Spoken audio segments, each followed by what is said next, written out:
प्रिय भक्तों, मेरे चैनल पर आप सभी का फिर से स्वागत है। आज हम आपको बजरंगबली का दिव्य मंत्र सुनाने जा रहे हैं।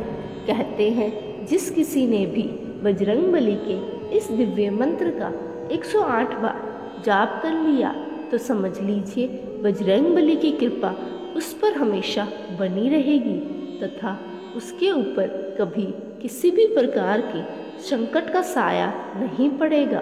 उसके सभी शत्रुओं का नाश हो जाएगा तथा उसके ऊपर अथाह धन की वर्षा होगी। उसकी सभी मनोकामनाएं पूर्ण होगी। उसके व्यापार तथा कारोबार में दिन दुगुनी रात चौगुनी तरक्की होगी।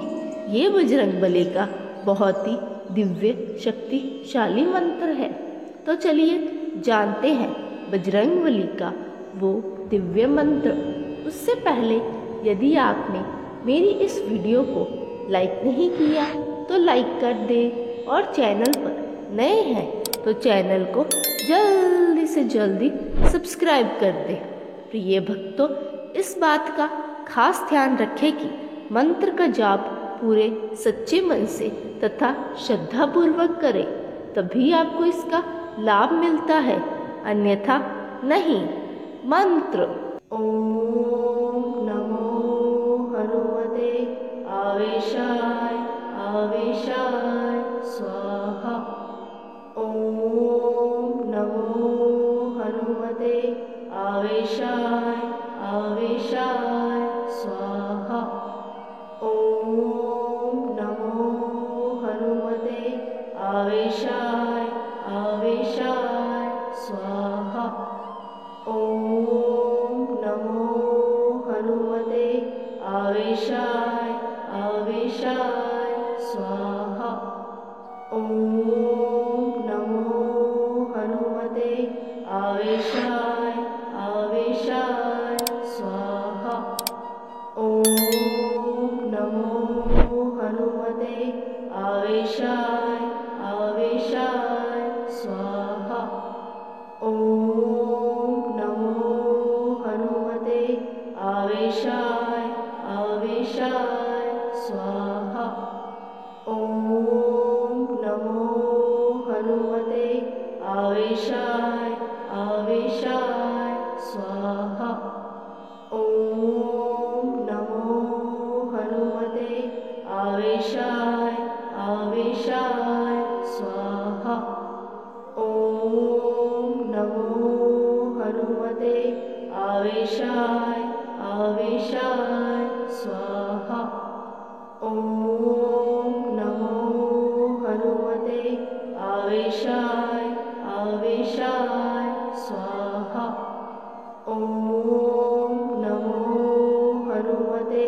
आवेशाय आवेशाय स्वाहा।